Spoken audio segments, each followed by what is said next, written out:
Buenas tardes a todas y a todos. Hemos llegado ahora al encuentro que va a hablar del título del meeting de este año. Tu nombre nació de lo que mirabas. Acabamos de arrancar con el meeting, pero bueno, creo que ya estamos entrando en el corazón de lo que nos gustaría vivir y comunicar a todos durante esta semana. Antes de todo, quisiera darle la bienvenida a Guadalupe Arbona Abascal,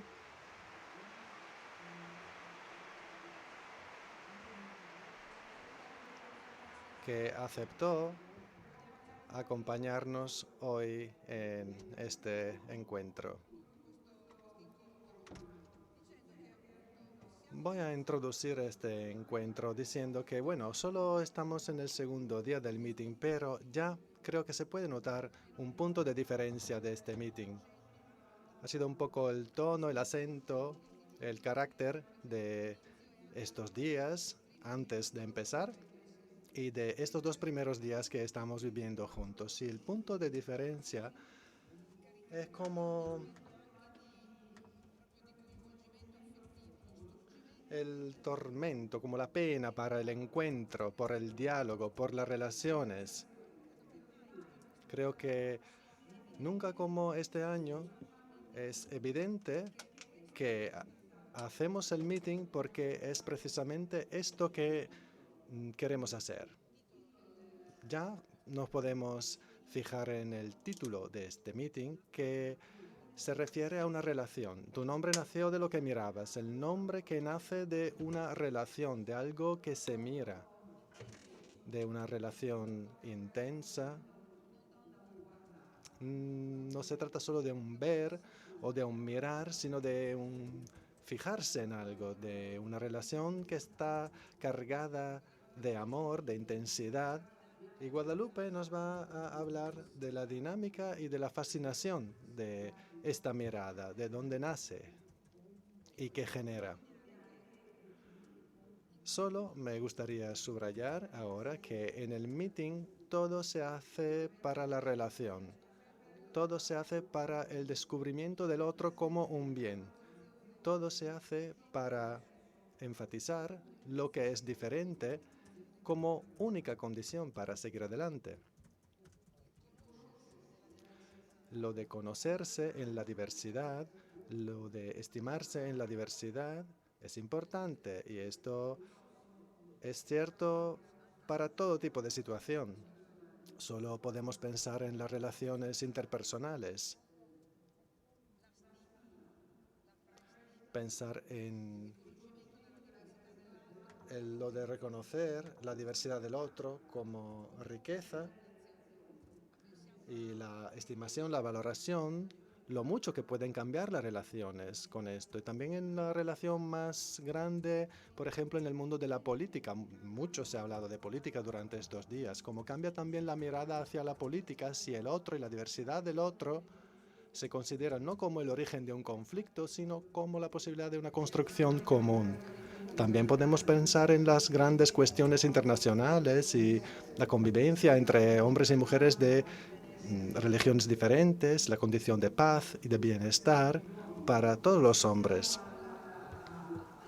Podemos pensar en el tema del respeto para la tierra en la que vivimos y en el tema de la acogida. Todo esto se puede considerar en una relación y no simplemente desde una perspectiva más individualista. Bueno, todo el meeting se está marcado por este tipo de enfoque, de planteamiento. Y esto nos sorprende mucho porque ya los que han podido visitar el meeting durante estos días ya han empezado a subrayarlo, a mencionarlo, porque por todas partes se percibe la riqueza, el milagro de este trabajo que se ha hecho juntos. Si uno visita una exhibición, visita las áreas del meeting y se fija en cómo se han construido los encuentros y los espectáculos también, bueno, se puede dar cuenta que detrás no hay una relación con gente, sino con una historia, con relaciones, con relaciones personales. Y esta es una característica distintiva también del meeting de este año. ¿Por qué hemos invitado a Guadalupe? Bueno, me lo ha preguntado, yo voy a contestar. ¿Por qué Guadalupe está aquí? Guadalupe es profesora de literatura española en la Universidad Complutense de Madrid y es visiting professor en la Universidad de Harvard. Lo ha sido en la Universidad de Cambridge y en otras importantes universidades extranjeras. Su investigación se focaliza en la literatura española del siglo XX y XXI en relación con otras literaturas. Y eso, claro, es un enfoque en la relación con los lenguajes. Trabajas con los medios de comunicación, ha recibido becas y financiación y vive todo esto no como simplemente un compromiso académico, sino también como un gran compromiso educacional. Estudia toda la belleza de la poesía y de la literatura y esto se vuelve en lo que se nota también en la relación que ella tiene con sus estudiantes. Y esto es lo bonito que se puede decir de la poesía cuando se utiliza también para la relación educativa y no solo para la contemplación simple de ella misma. Entonces hemos decidido invitar a Guadalupe. ¿Por qué? Porque la poesía tiene mucho que decir y tiene mucho que ver con el tema de este año. Porque lo de mirar no es un gesto mecánico, no es una conmoción. Bueno, es una conmoción antes de ser una acción. Uno se conmueve frente al misterio de la realidad y es de allí que surge la poesía. Entonces, hemos pensado que una persona que hace de la poesía el instrumento fundamental de su relación educacional con los jóvenes y que hace de la poesía un factor de enriquecimiento de su vida, habría podido acompañarnos de manera muy adecuada a lo largo del título de este año. Entonces, a Guadalupe Arbona Abascal, tu nombre nació de lo que mirabas. Muchísimas gracias.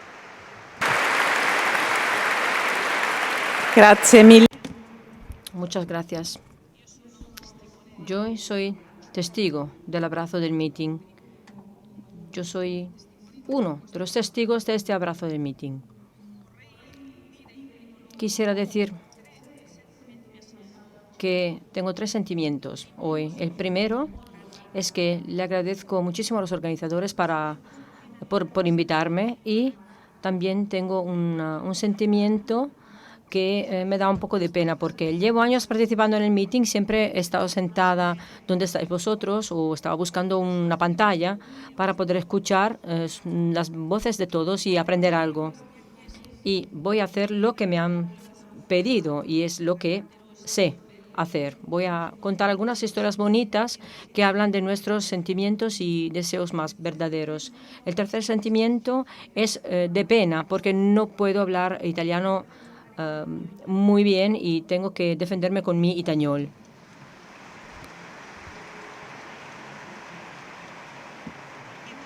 Pero aún así, debo deciros, con las palabras de los que venían de España aquí a Italia, en el tiempo de Cervantes, siempre decían Italia, mi aventura.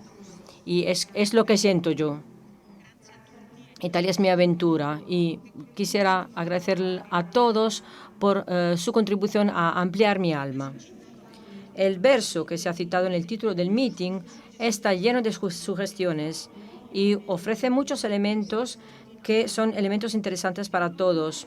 Primero, voy a tomar en cuenta las 2 palabras iniciales, el nombre y el nacer, el nacimiento. Todos nosotros hemos recibido un nombre cuando nacimos.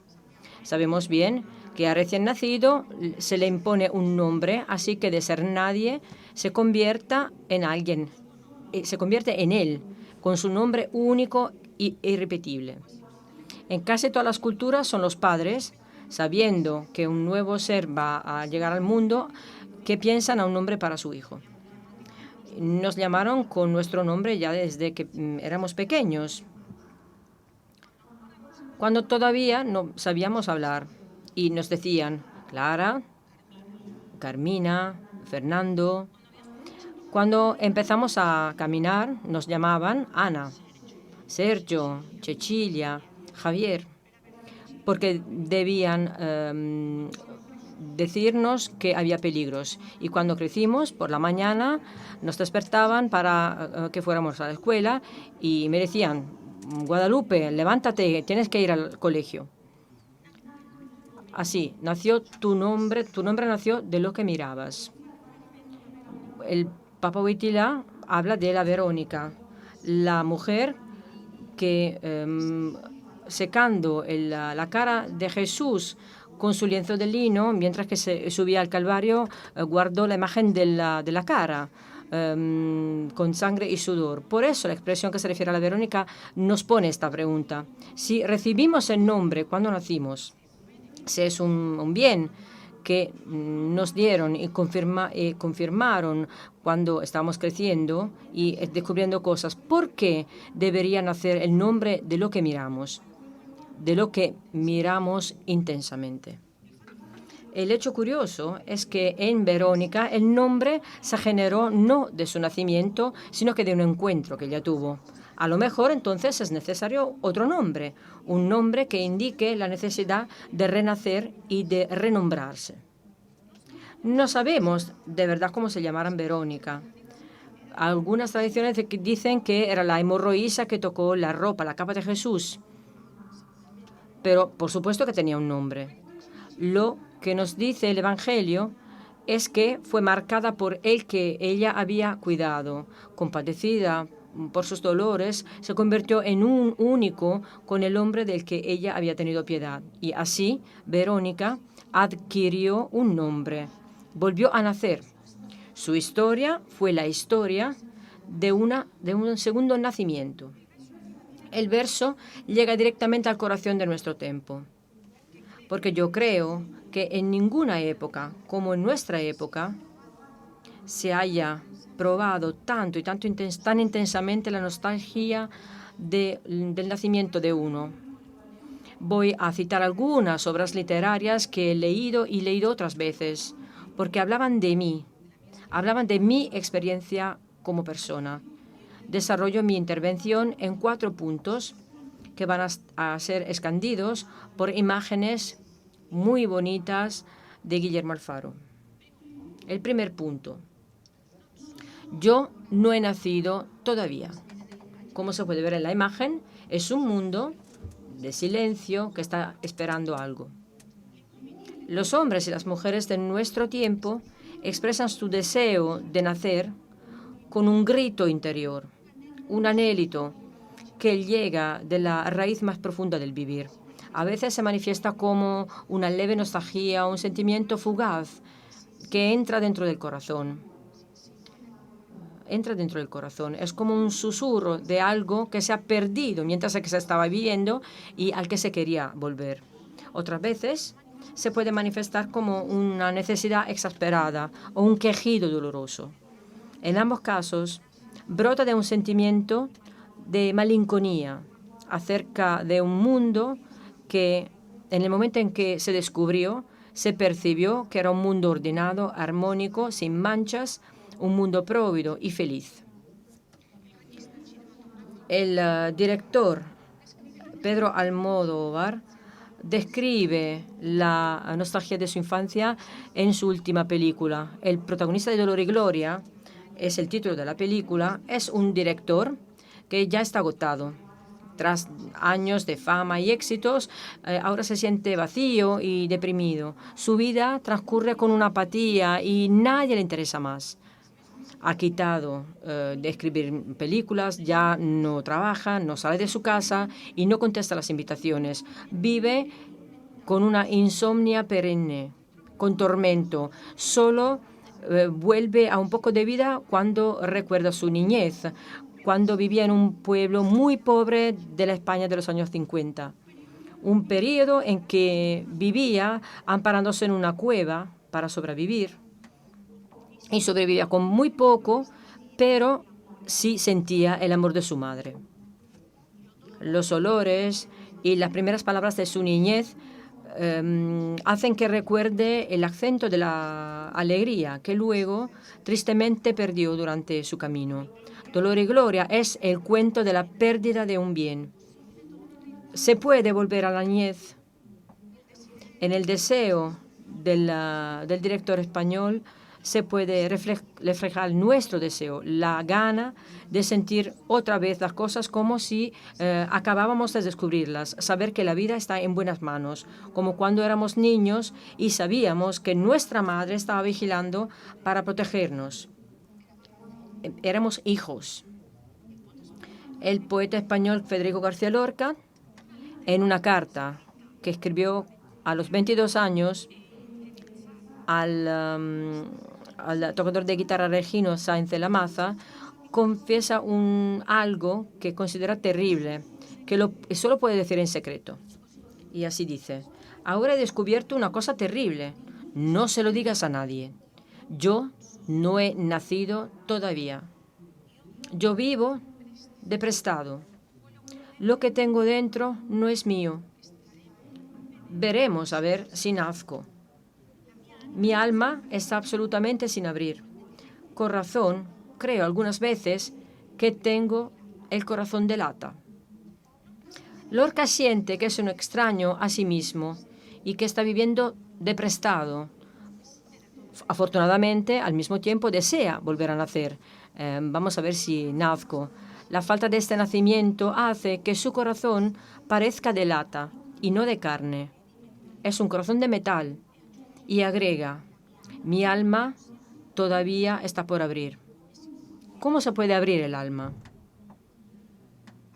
Escuchamos como otras conciencias agudas de nuestro tiempo percibieron la urgencia de nacer otra vez. El escritor francés Albert Camus, uno de los hombres más comprometidos de su tiempo, vivió esta urgencia y por eso escribió páginas magníficas sobre su nacimiento. Y lo hizo en la última obra a la que estaba trabajando, que tiene como título El primer hombre. El manuscrito lo encontraron en un cuaderno que el escritor tenía en el bolsillo de su camiseta cuando lo sacaron de las chapas del coche en el que murió, víctima de un accidente. 3 años antes les habían dado el Premio Nobel para la literatura. Y sorprende que tras obtener el Premio Nobel, la máxima gloria reservada a un literato, él escribiera acerca de su humilde, discreta y silencioso nacimiento. Camus, que estaba en el centro de las polémicas culturales europeas y lo habían consacrado los medios de comunicación y las revistas de los intelectuales franceses, Camus, que había hecho temblar los lectores con sus historias del absurdo. El mismo Camus imagina su nacimiento, vuelve atrás para indagar sobre el sentido de un comienzo y lo hace inventando su alter ego, Jacques Cormery. El capítulo inicial del primer hombre cuenta la llegada de los padres de Jacques Cormery a una casa ruinosa en Argel. Viajan en una calesa desvencijada. La madre así la describe. Estaba vestida con ropa muy pobre, pero envuelta en un gran chal de lana gruesa. Tenía una cara dulce y regular, pelo de española, negros y ondulados, una nariz derecha y ojos marrones, bonitos y limpios. Llega la noche y está a punto de dar a luz. Nace Jacques. La madre, mirando al hijo recién nacido, sonríe con una sonrisa que había llenado y transfigurado la mísera habitación donde se encontraba. Ni el cansancio, ni la pobreza, ni la extrañeza de generar un hijo en un país extranjero consiguen acabar con la sonrisa de la madre a su hijo, una sonrisa que transfigura todo el ambiente circunstante. Así Camus cuenta cómo nació. Recrea con su imaginación su primer llanto de recién nacido y la sonrisa de su madre. Me permitan un breve comentario sobre este tema. Cuando leí esta novela, pensé en una conversación entre el escritor Giovanni Testori y Don Giussani. El libro que contiene esta conversación se titula El sentido de nacer y transcribe el diálogo que Testori y Giussani tuvieron en el mes de febrero de 1980 y hablando del nacimiento. He hecho una comparación de las fechas y he pensado que a Testori le habría gustado leer el libro de Camus. No logró hacerlo porque Testori falleció en 1993, un año antes de que la hija de Camus diera a la estampa el libro póstumo del escritor francés. No sé si lo soñé, pero me hubiera gustado participar en un diálogo con estos tres interlocutores sobre aquel tema. La conversación de los dos italianos parte del lamento de Camus y de un lamento de una entera generación de europeos que sufren debido a una ausencia. Giussani descubre la profundidad del grito. Yo digo que el aspecto de grito, de lamento que está en la juventud, dice el don Giussani, es esta ausencia. Es como si el nacer no fuera presente, como si no hubiésemos alcanzado la conciencia de esta dependencia, es decir, que fuimos queridos. Entonces, la respuesta que damos a esta identidad entre el dolor y la esperanza depende de que sí, crepuscularmente, surgió en ellos el sentir de su nacimiento, es decir, el sentimiento del haber sido queridos. Porque el sentimiento supremo es el sentir que fuimos queridos, así que la forma de reaccionar depende, sí, crepuscularmente, este presentimiento tuvo un lugar dentro de las nubes, o no. Y Testori también parece responder al Camus lacerado. Testori siente con su generación aquella ausencia, que a lo mejor no es ausencia, sino más bien malinconía, nostalgia terrible. Y el segundo punto ahora. 24 Voices with 24 Hearts. Este deseo de volver a nacer, y recordamos la expresión de Lorca, yo no he nacido todavía, puede esconder la inseguridad porque no sabemos quiénes somos y sentimos cruelmente la falta de identidad. El dolor puede convertirse en algo muy insistente, tan insistente que el deseo se multiplica y se fragmenta, al punto que se puede buscar de ser alguien siendo 100.000 personas, como decía proféticamente el escritor Pirandello. La búsqueda se hace frenética y se pretende nacer a cada instante. Se pasa de la percepción del nacimiento como un don a la búsqueda conducida por una voluntad y voraz de ser muchos. Se pierde de vista el primer nacimiento y se intenta nacer muchas veces, como se puede ver en la imagen. Por la mañana somos algunas personas. Cambiamos al mediodía y otras personas distintas por la noche y diferentes todavía por la noche. Como decía Lorca, en la misma carta que he citado antes, que él se sentía fragmentado en mil yo distintos, los del pasado y los del futuro, que cambian. Había 1000 Federicos García Lorcas, tumbados para siempre en la buhardilla del tiempo. En el almacén del futuro he contemplado otros 1000 Federicos García Lorcas, plegados los unos sobre los otros, esperando ser inflados con el gas para volar sin un rumbo. Esta misma impresión de fragmentarse en muchos, también se puede encontrar en la música que escuchan, canturrean y bailan nuestros jóvenes. La pérdida del sentimiento del nacer, de la unidad donada, desde el primer latido, hace que se sientan fragmentados. Esa experiencia de la fragmentación la cantan muy bien los Switchfoot en 24. Todo se rompe en 24 trozos, una cosa distinta para cada momento del vivir. Ven las cosas separadas y al final cada cosa vista o vivida, los océanos, los cielos, los lugares, los intentos, los fracasos, las voces, los corazones, debe ser abandonada para ser reemplazada por la siguiente cosa, a menos que alguien no pueda juntar las partes. Y si vemos a nuestros jóvenes, su búsqueda está fuera del ego. Puedo percibir una diferencia de generación. Hoy se intenta ser uno mismo en la posibilidad y en los reflejos de la realidad virtual. Intentan buscar muchos likes abajo de una foto cargada en el Instagram. Cada like es una manera o un subrogado para expresar una preferencia. Queremos sentirnos satisfechos. Queremos que alguien nos diga que nos ha visto en el instante mismo en que estábamos sacando una foto y cargándola en la red. Y estamos viviendo un periodo en que se dice que los algoritmos pueden definir quiénes somos. Algunos científicos afirman que lo hacen mejor de lo que podríamos hacer nosotros mismos. En el bestseller que se llama Homo Deus, Breve Historia del Futuro, Harari se pregunta, ¿qué es el ego, el yo? Y concluye que el cálculo del algoritmo permite conocer a una persona hasta mejor de cuanto la conozca la pareja con que vive y, por supuesto, mejor de la persona misma.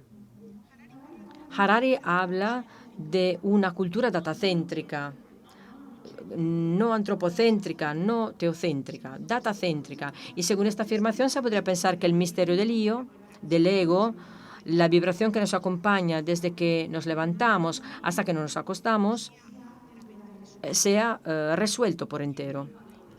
Calcular nuestros likes, la colección de nuestras compras en Amazon, las búsquedas en Google o el análisis de las fotos que cargamos en Instagram.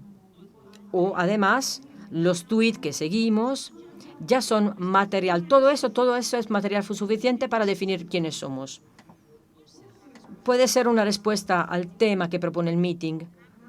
Tu nombre nació de lo que mirabas.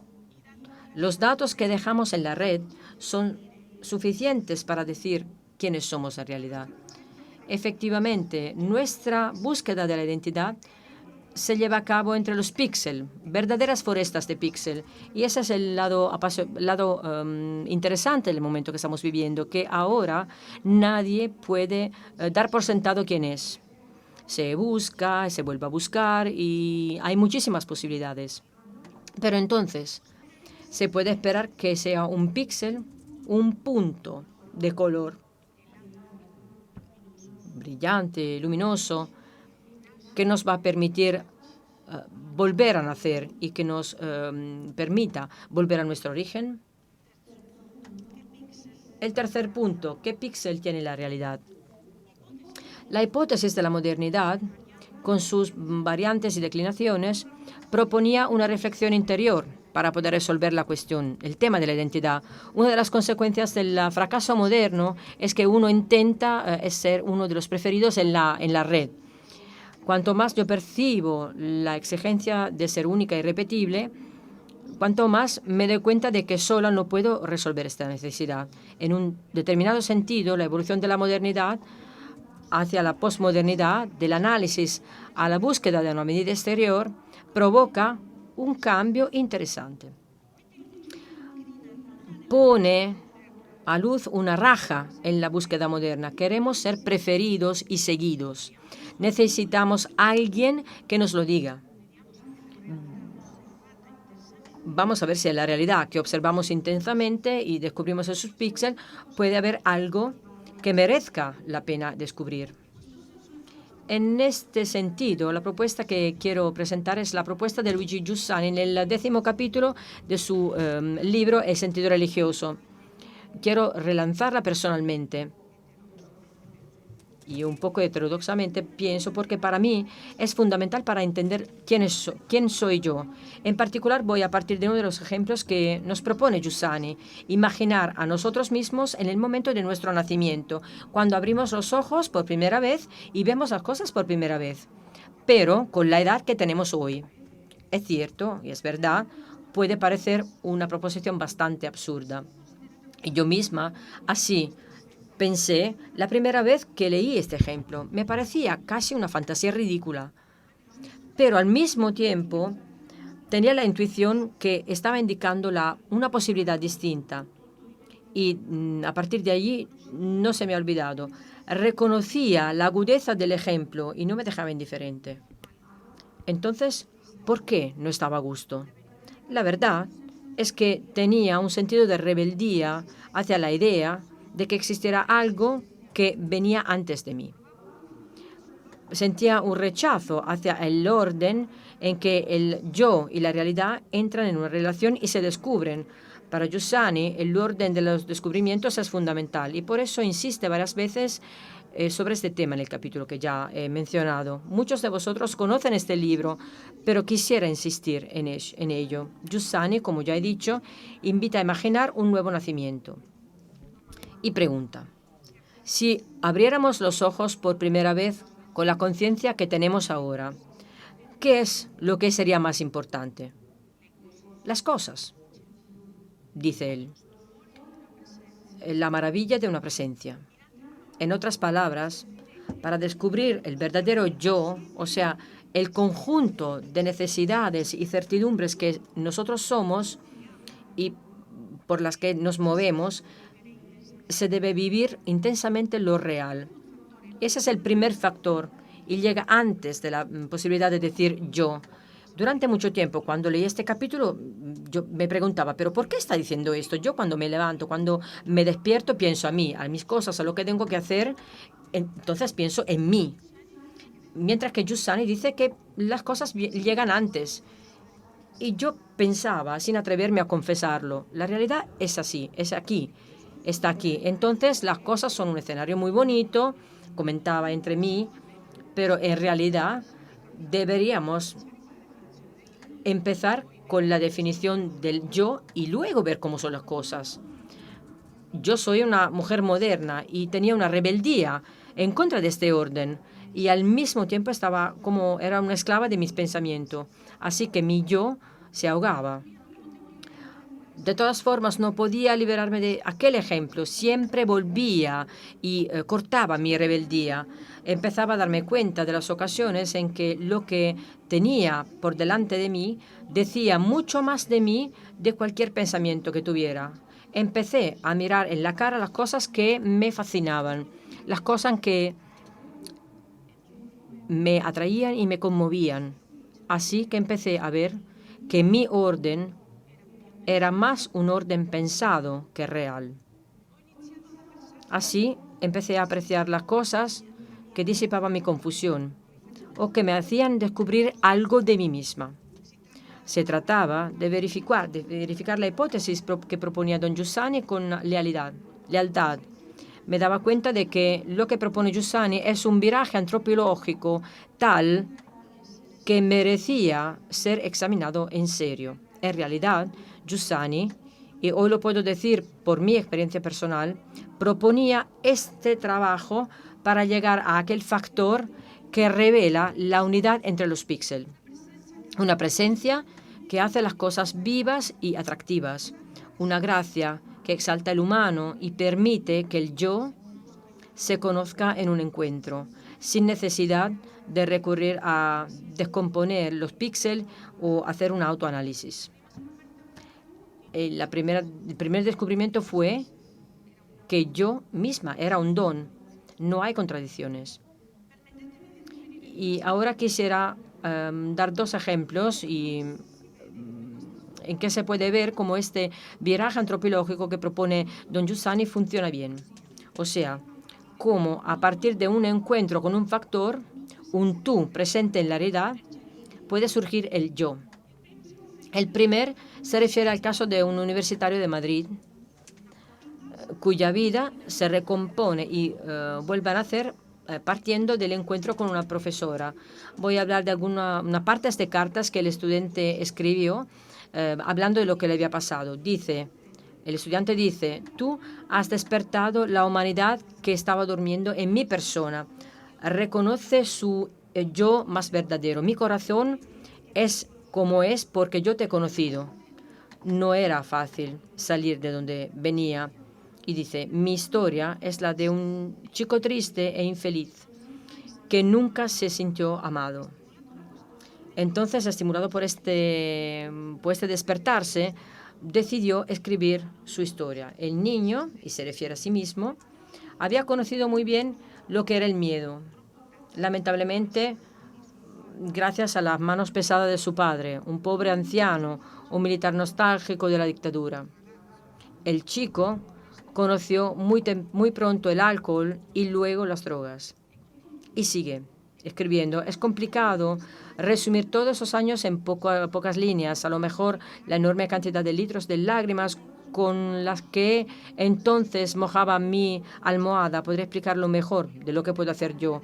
Quería gritar para expresar 1.000.000 de emociones y sentimientos que no podía contar a nadie, porque no confiaba en nadie. Y entonces comprendí que rezar era una necesidad real, no era un ritual simple. Y cuenta de cuando llegó a la universidad. Así llegué a la universidad sin saber realmente qué estaba haciendo allí. Y no quería, no me daba ganas quedarme en la universidad, con el corazón lleno de miedo y con la inercia con que encaraba las cosas y con mucha amargura dentro de mí. Era una fase de altos y bajos y empecé a pensar seriamente en suicidarme. Es una sensación muy dura ver el tren llegar cada mañana y estar seguro de que si me fuera echado en los andenes y a nadie le hubiera importado nada de mí. El estudiante describe el encuentro con la profesora como un segundo nacimiento, entrando en un lugar donde te están esperando. Tu despacho fue el único lugar en que me he sentido completamente insertado, en que sentía que formaba parte de algo, que por primera vez alguien contaba y quería esperarme y contaba en mí, contaba conmigo. Y así concluye: yo existo desde hace 24 años, pero vivo solo desde hace 4 años. Yo, Ticio, he nacido porque tú has recogido la carta de un niño que no lo sabía, pero estaba pidiendo ayuda. Has contestado a esta carta y le has dado el don de la vida, la voluntad de vivir. Por eso, aunque tú no me hayas generado y no me hayas crecido, te llamo madre. El segundo ejemplo, que está en un largo poema del poeta español Pedro Salinas. Se titula La voz a ti de vida. El poeta cuenta su experiencia amorosa. El encuentro con la mujer que ama es un acontecimiento. Es una presencia que ha elegido el poeta y gracias a esta elección salió de la nada. Cuando tú me elegiste, el amor eligió. Salí del gran anónimo de todos, de la nada. En aquel momento se puede identificar bien en la experiencia porque se concentra en una fecha exacta que marca un antes y un después. El tiempo cambia gracias a aquel momento. Ocurrió, es verdad. Fue en un día, fue una fecha que le marca tiempo al tiempo. Pero llega el momento en el que al poeta le da miedo y se pone triste porque algo de tan bonito podría perderse o ser una mentira. Y estoy abrazado a ti sin preguntarte, de miedo a que no sea verdad. Estos últimos versos nos empujan a dar un paso más. Si uno le tiene miedo a la verdad, del amor encontrado, si uno tiene dudas en su continuidad, ¿cómo se puede descubrir un amor duradero? ¿Cómo conocer su verdad? ¿Dónde y a qué realidad uno puede confiar? O sea, que se pueda resistir a la distancia, a la amargura y al pasar del tiempo. El estudiante lo intuía y concluía su carta con preguntas y con deseos de encontrar respuestas. Por su parte, Salinas, que sentía la distancia de su amada y de su caída en las sombras, se preguntaba si hubiese otra luz más en el mundo. ¿Hay algo que se puede encontrar y que no se pueda perder, pero que me haga volver a nacer otro día, cada día? Cuarto punto, el nombre, una voz en la tierra, un escrito en el cielo. Miremos la historia para intentar encontrar este píxel. Pues sí, en la historia hay un hombre que caminó en esta tierra y que dijo a sus amigos: alégrense de que sus nombres estén escritos en el cielo.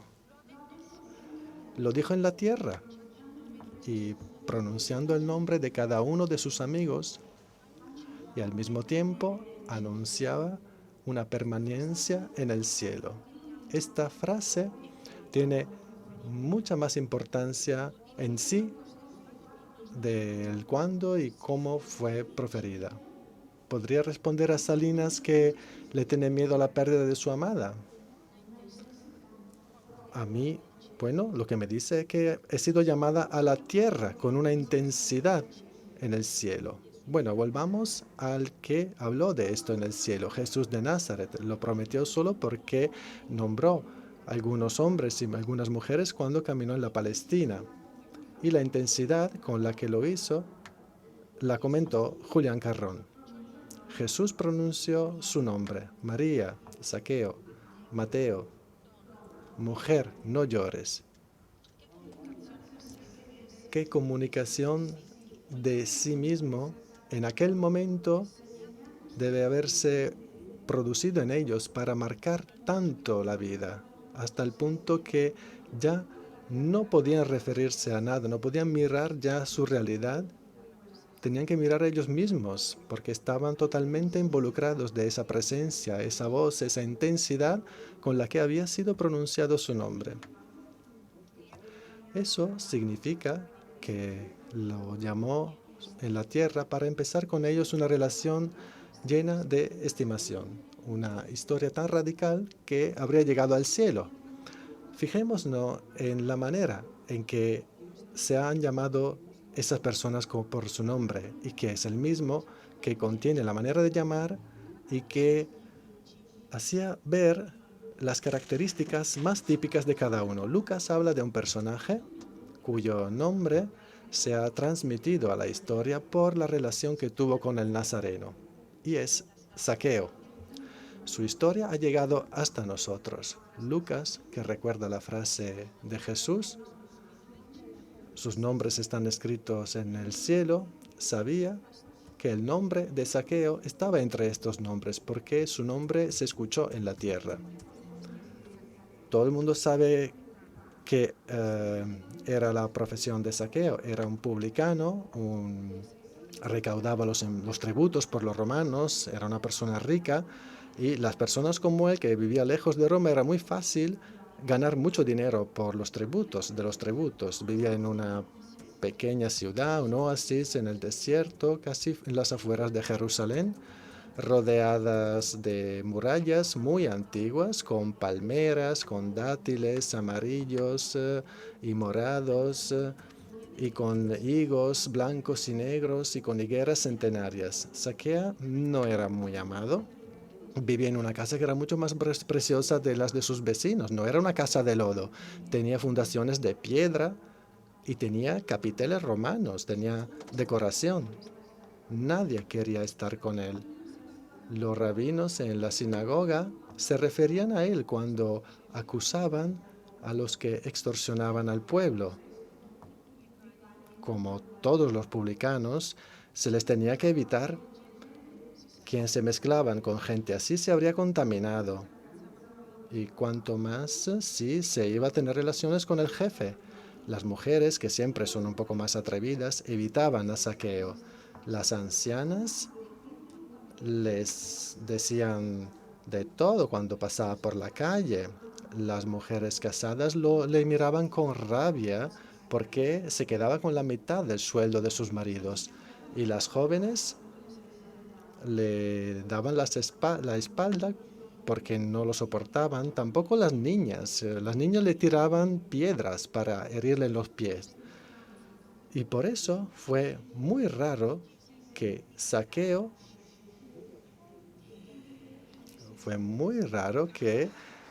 que no me salía la pronunciación de la palabra uscisse en italiano.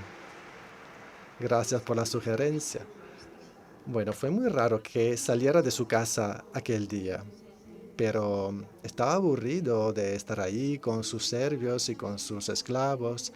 Claro, hacía falta tomar precauciones porque Zaqueo era un tío circunspecto, se cubría la cara con una capa, entraba a escondida en el templo para evitar las miradas de desaprobación y se sentaba en la parte más apartada de la sinagoga, siempre en los rincones más oscuros o detrás de las columnas.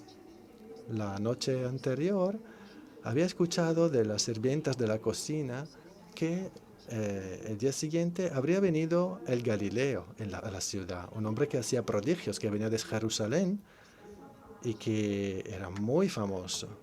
Zaqueo no pudo dormir. Ni las ganancias de ese día, ni el pensamiento de los créditos podían distraerlo. Tenía todo y no tenía nada. Se sentía vacío. La mañana siguiente decidió que habría ido a la plaza para intentar ver a ese hombre. Y la atención de todo el mundo habría sido atraída por el Nazareno y el Zaqueo no se le habría hecho caso a él. Se puso un vestido de tela barata para no ser reconocido. Se cubrió incluso la cabeza y parte de la cara. Cuando salió de la puerta de su casa se dio cuenta del mogollón de gente. Parecía un día de fiesta. Y siguió el flujo de la gente, escuchó con atención, le preguntó a los niños cubriéndose la cara para que no le reconocieran. Y los niños le dijeron, en la confusión, que el famoso rabí habría pasado por la Plaza de las Higueras. Y fue a esa plaza, pasando por callejuelas poco conocidas, y como era muy bajo, no podía ver nada. Y sonrió viendo a los niños que jugaban a la guerra, tirándose los frutos de las higueras, y se acordó de sus juegos de la infancia y tuvo la idea de subir a uno de esos árboles para poder ver sin problemas y cómodamente a él. Era lo único que deseaba, verle. Sentía como una inquietud, era la curiosidad. Últimamente tenía cada vez más miedo, no se sentía seguro. Incluso había hecho subir el recinto del jardín para que nadie lo pudiera ver. Pensaba que era como prisionero, un rehén en su propia casa.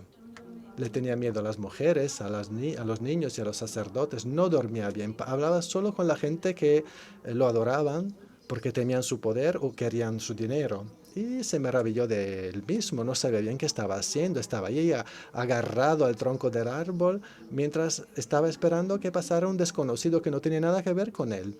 Se sentí un gusano.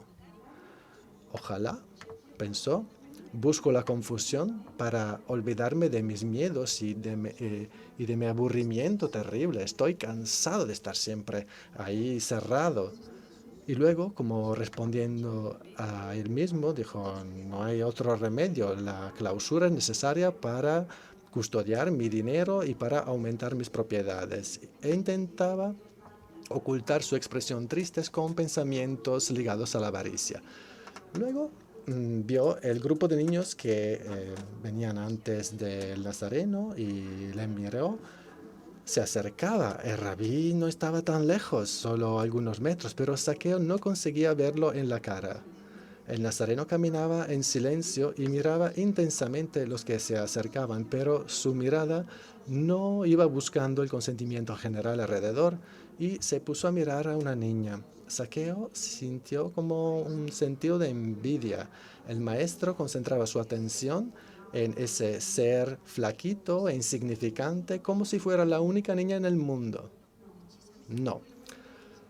Lo que se consideraba un maestro no tenía una mirada genérica, para nada. Y avanzaba, se acercó al tronco de la higuera y Zaqueo subió un poquito más y se echó un poco más adelante en las ramas más frágiles que se doblaron bajo su peso. Y quería ver su cara, pero no lo conseguía desde lo alto. Y en aquel momento vio que el maestro subió la mirada hacia la rama a la que estaba agarrado. Qué raro, pensó Zaqueo, que sabía cómo eran las miradas porque sobre todo quería evitarlas. Y no era necesario que subiera la mirada. Tiene mucho que ver alrededor de él y no es natural que se ponga a mirar ahora la copa de la higuera. Subir la mirada en aquel momento era el gesto más raro que se podría hacer, pero era precisamente lo que el nazareno estaba haciendo. Y Zaqueo vio que sus ojos lo descubrían y sintió que decía, Zaqueo, date prisa, desciende, porque hoy es necesario que pose en tu casa. Podemos imaginar que pasó por la cabeza de ese hombre, Zaqueo. Sí, era su nombre, y aquel hombre lo pronunció de una manera que nunca la había escuchado. Ni siquiera cuando era pequeño lo habían llamado así. Aunque ese tono le había recordado la voz de su madre y de sus hermanos cuando jugaban en la plaza o se bañaban en la cisterna, y de su padre que por la tarde, cansado, lo llamaba después de un día de trabajo en el campo, y esa chica que le había hablado con ternura y con la que él había soñado durante muchas noches. La mirada, la voz de ese rabí tenía en sí todas estas cosas y mucho más. Decía algo de profundo de él mismo, como si conociera sus sufrimientos de los últimos tiempos, como si abrazara su insomnio y sus insatisfacciones. Pero ¿cómo sabía su nombre? A lo mejor se lo había preguntado a los sacerdotes del templo. En ese caso le habría regañado, pensó en un momento, pero era imposible porque su voz no era severa, era alegre, llena de simpatía y de cariño. El corazón le saltó. ¿Qué estaba pasando? Sentía el corazón llena de esa música con la que el hombre que tenía delante de sí pronunciaba su nombre. Era como si las murallas que desde años había estado construyendo alrededor de su casa y alrededor de su corazón hubiesen empezado a derrumbarse. Era como si el tiempo se fuera parado. No tenía ya el miedo que había sentido la noche anterior y la angustia había desaparecido. Y tampoco se preocupaba de cómo proteger su riqueza para que no se la robaran. Solo había ese momento, el pasado y el futuro, que normalmente lo atormentaban, habían desaparecido. Esa manera de llamar su nombre, ese hombre, esa cosa era todo. Ese hombre se había vuelto todo, el horizonte de todo. Zaqueo se sintió como atropellar por esa mirada. Se destapó la cara, quería ver mejor, identificar las características del maestro y ver el color de sus ojos, y si hubiera podido incluso oler su olor. Fue mirado y entonces vio. Y además ese maestro quería ir a su casa, y no a la casa de los sacerdotes del templo, de las mujeres pías o a la de los discípulos, sino a su casa, a la casa de un desamparado social, a la casa de un extranjero en su propia ciudad, a casa de un deplorable exactor de tributos. Entonces Zaqueo bajó sin pensarlo, deprisa, dejándose ver y quitándose la tela que cubría su cara para que no lo reconocieran. Bajó del árbol y corrió a su casa para recibirlo. Se encontró como una energía que nunca había sentido, quería acercarse a él y descubrirlo y vio que como todas sus articulaciones estaban más fuertes, sus sentidos se habían agudizado y los colores resultaban más brillantes. Zaqueo había vuelto a nacer, era diferente, se movía de otra manera. Empezó a caminar recto, suelto, no se escondía e incluso sonreía. Iba recto a casa para preparar la comida para su invitado y que había cambiado todo y nada. Llevaba dentro de sí, caminaba con un tesoro que no se podía ni calcular ni acumular. Llevaba dentro de sí la cara y el corazón de esa mirada. Así, Lucas cuenta cómo Zaqueo volvió a nacer. Esa curiosidad lo llevó hacia algo que fue mucho más de lo que esperaba.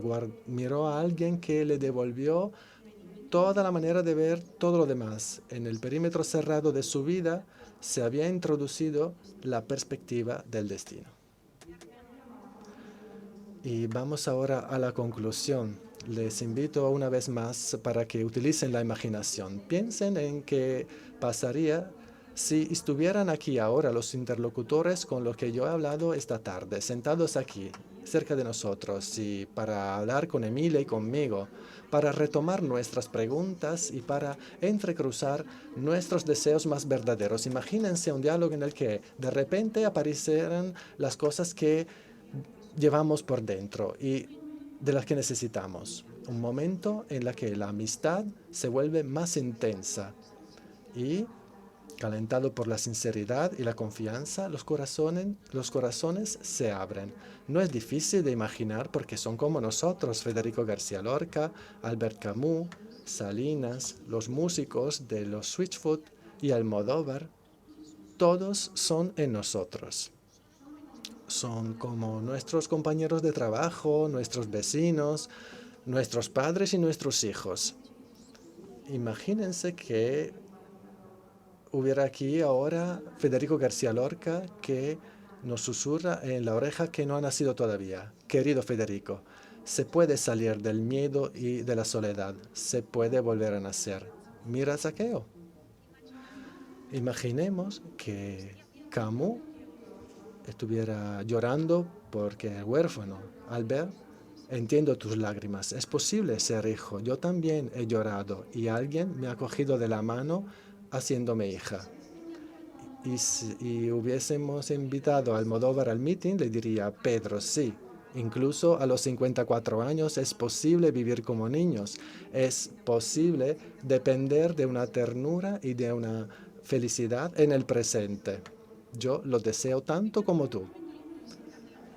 Vamos a revivir por un momento la intensidad del amor de Salinas, imaginando cuando habla de la belleza de su amor por horas y finalmente, con confianza, nos dice, con una sombra de nostalgia, que quiere más. Es verdad, Pietro, es cierto. El amor desata en nosotros un deseo insaciable de infinito. Y en este mundo existe una belleza que habla del infinito. Yo vivo de este amor.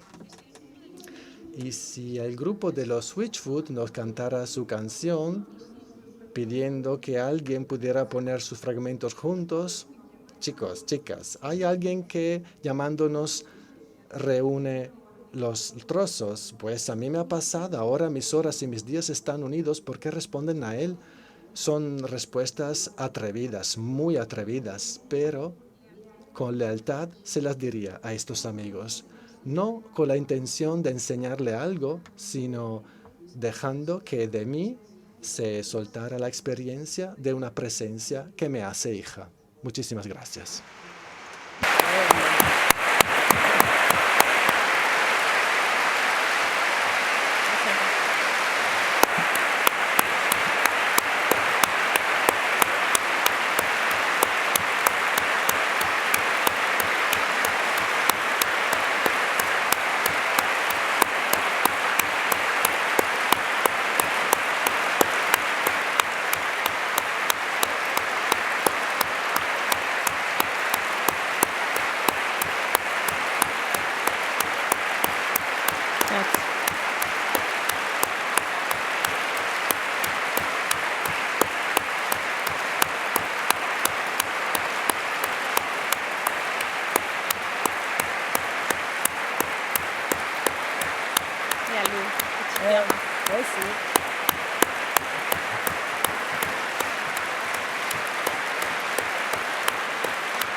è bello. Es muy bonito que a veces las preguntas dejen algo de espacio para la conmoción. Mientras estabas hablando, surgían muchas preguntas en mí, pero creo que es algo bonito que algunas veces la conmoción domine, el silencio domine. Porque creo que todos necesitamos silencio. Yo creo que hay una manera de conmoverse que pone en marcha. O sea que la conmoción puede poner en marcha un corazón conmovido. Es un corazón que se mueve. Si es verdad que muchas veces la palabra que escuchamos hace surgir preguntas o un deseo de profundizar, también es verdad que a veces la sujeción poética crea una conmoción y un silencio que simplemente te hace sentir te hace agradecer lo que acabas de escuchar. Esa es la experiencia que he tenido hoy. Y entonces no voy a hacer ninguna pregunta, aunque tuviera alguna pregunta en mi mente, pero mientras tú estabas hablando, yo simplemente me imaginaba a los jóvenes a los que tú quieres tanto y los que yo también quiero tanto. Yo creo que la necesidad más grande es la necesidad de dejarse conmover. Así que yo creo que hoy hemos mirado en la cara cómo esto puede ser posible. La fuerza de la poesía. La fuerza de la poesía siempre va hacia esta dirección. La manera que tú has tenido de construir y de redactar tu contribución de hoy nos hace entender que lo necesitamos mucho. No es un caso que muchos de nosotros fueron educados por la música y por la poesía. No es algo casual. Y agradecemos mucho, te agradecemos mucho tu intervención. Y aquí en el meeting también intentamos proponer este lenguaje y estos lenguajes no como si fueran algo marginal, como si fuera algo menos importante o menos noble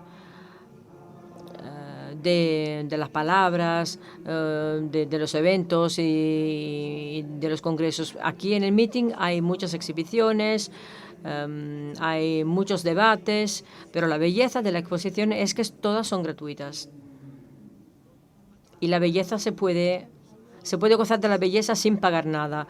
Y en otros lugares no es así. Aquí en el meeting tenemos exposiciones de arte que se pueden ver y que se pueden visitar sin pagar nada, porque creemos que la belleza tiene este gran valor. Así que, para concluir, quisiera recordar que todo eso existe porque todos juntos lo estamos construyendo desde hace 40 años y lo repetimos cada vez para poder seguir construyéndolo con la misma libertad, con la que llevamos hasta aquí construyéndolo.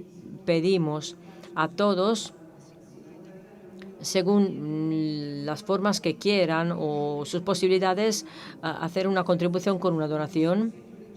Las donaciones se convierten en algo más importante y más fundamental cada año. Y es una manera de manifestar responsabilidad para la construcción común del meeting. Habéis visto que hay muchos puestos con un corazón rojo donde se lee Dona ahora. Y os pedimos que podáis dar una contribución, pero solamente en los puntos con nuestros voluntarios. Es la única forma de contribuir al meeting. Muchas gracias.